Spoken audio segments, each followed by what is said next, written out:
আসসালামু আলাইকুম। কেমন আছেন বন্ধুরা? সবাই আশা করি ভালো আছেন। বাংলাদেশ এবং প্রবাস থেকে যারা আজকের এই ভিডিওটি দেখছেন সবাইকে মধু ও মৌচাষ চ্যানেলের পক্ষ থেকে স্বাগত জানাচ্ছি। আমার কলোনি থেকে মৌমাছিগুলো বের হয়ে গেছে। এখন বর্ষা মৌসুম।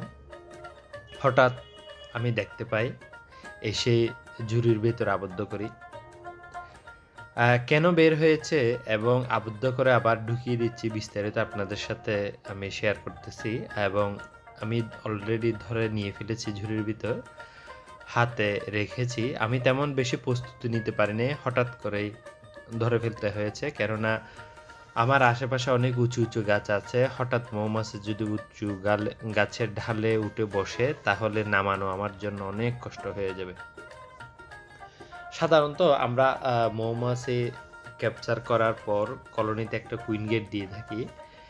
কিছুদিন পরে চাক থাকলে এবং ডিম লার্ভা থাকলে আমরা ওই কুইন গেটটা নিয়ে ফেলি। তেমনিভাবে আমি নিয়ে ফেলেছিলাম।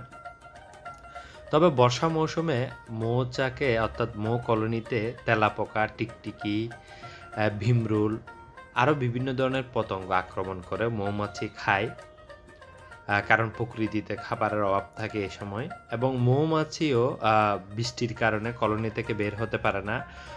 বৃষ্টির পানিতে নেকটার পোলেন ফুল থেকে ধুয়ে যায়, যার কারণে যথাসময়ে ওরা সঠিক মতো ওই এলাকাতে খাবার পায় না এবং বিভিন্ন কীটপতঙ্গের যখন উপদ্রব থাকে তখন ওইখান থেকে চলে যাওয়ার একটা চিন্তা ভাবনা করে।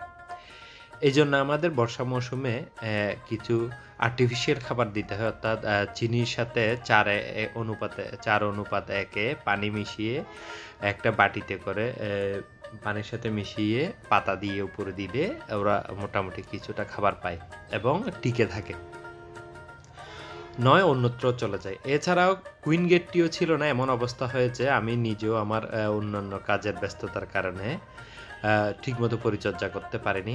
এছাড়া আমার মৌমাছির বক্সটি অনেক পুরনো হয়েছে, বৃষ্টির পানিতে একটু স্যাঁতস্যাঁতে হয়ে আছে। এটাও কিন্তু একটা সমস্যা, কেননা ওরা শুকনো জায়গা পছন্দ করে। তখন মৌমাছিগুলো বের হয়ে যায়। বের হয়ে যাওয়ার পর আমি কারণ উপলব্ধি করতে পারলাম। বক্সটি খুলে দেখলাম যে ভিতরে টিকটিকিও দেখেছি, আশেপাশে দু একটি ভিমরুল ঘুরতে দেখেছি, তেলাপোকা দেখেছি। মনে হয়েছে এগুলোর জন্য চলে গিয়েছে। এছাড়া আমার হানি চেম্বার এবং চাক ছিল এবং কোনো ডিম লার্ভা মধু কোনো কিছুই নেই। বুঝতে পেরেছি প্রকৃতিতে যেমনি খাবারের সমস্যা তেমনি এগুলো উপদ্রবের কারণে চলে গিয়েছে। আমি তৎক্ষণাৎ মৌমাছিগুলো ধরে এনে ঢুকিয়ে দিয়েছি এবং একটি কুইন গেট দিয়েছি, যেহেতু ওই সময় কুইন যাতে বের হতে না পারে। কুইন যদি বের হয়ে যায় তাহলে অন্যান্য মৌমাছি সহ বের হয়ে যাবে, এজন্য দিয়েছি। ধরে ঢুকিয়ে দেওয়ার পর 2-1 দিন কৃত্রিম খাবার দিয়েছি, অর্থাৎ পুরো দিন রোদ থাকলে ওই সময় দেইনি, আর যদি একটু অর্ধবেলা বৃষ্টি থাকে ওই সময় আমি কৃত্রিম খাবার দিয়েছি। তো আমাদের আসলে একটি কলোনি ক্যাপচার করা অনেক কষ্টের, অনেক কষ্ট করে কলোনি ক্যাপচার করতে হয়। কিন্তু এই ধরনের কষ্টে ক্যাপচার করা কলোনিগুলো যদি আমাদের সামান্য অযত্ন অবহেলার কারণে কলোনি ছেড়ে চলে যায় তাহলে অনেক কষ্টের। এবং মৌমাছি বক্সে ঢুকানোর পর বুট চেম্বার, হানি চেম্বার, এই যে 2টি চেম্বারে চাক করাও কিন্তু অনেক সময় সাপেক্ষ। একটি নতুন কলোনি ক্যাপচার করার পর উৎপাদনে যেতে অনেক সময় লেগে যায়, কিন্তু রেডি করা একটি কলোনি যদি হঠাৎ আমাদের অযত্ন অবহেলার কারণে চলে যায় তাহলে অনেক ক্ষতির সম্মুখীন হই আমরা। যার কারণে বন্ধুরা আমি মৌমাছিগুলো ধরে ঢুকিয়ে দিয়েছি।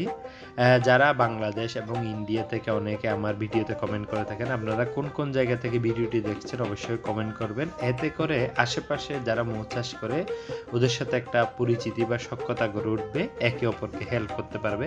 আমি চেষ্টা করি আমার ভিডিওর মাধ্যমে মৌমাছি, এপিসেরানা জাতের মৌমাছির সমস্যাগুলো আপনাদের সাথে শেয়ার করার জন্য। আপনাদের যদি বিশেষ কিছু জানার থাকে অবশ্যই কমেন্টে লিখবেন। আমার কাছে মধু পাবেন, আপনারা যদি মধু নিতে চান তাহলে অবশ্যই কমেন্ট করে মোবাইল নাম্বারটা দিবেন।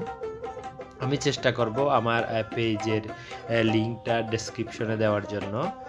আপনারা যোগাযোগ করবেন। এছাড়া চিন্তা ভাবনা করতেছি মৌমাছি চাষের বিভিন্ন টুলসগুলো আমার সংগ্রহে রাখবো। যদি কারো লাগে কুরিয়ার মাধ্যমে যাতে পাঠাতে পারি ওই ব্যবস্থা আমি করব। সম্প্রতি এটি করব। লাগলে কেউ কমেন্ট করবেন। এছাড়া আমি ডেসক্রিপশনে পেজ লিঙ্ক দিয়ে দিব। আমার ভিডিওটি ধৈর্য ধরে দেখার জন্য সবাইকে ধন্যবাদ জানিয়ে আজ এখানে শেষ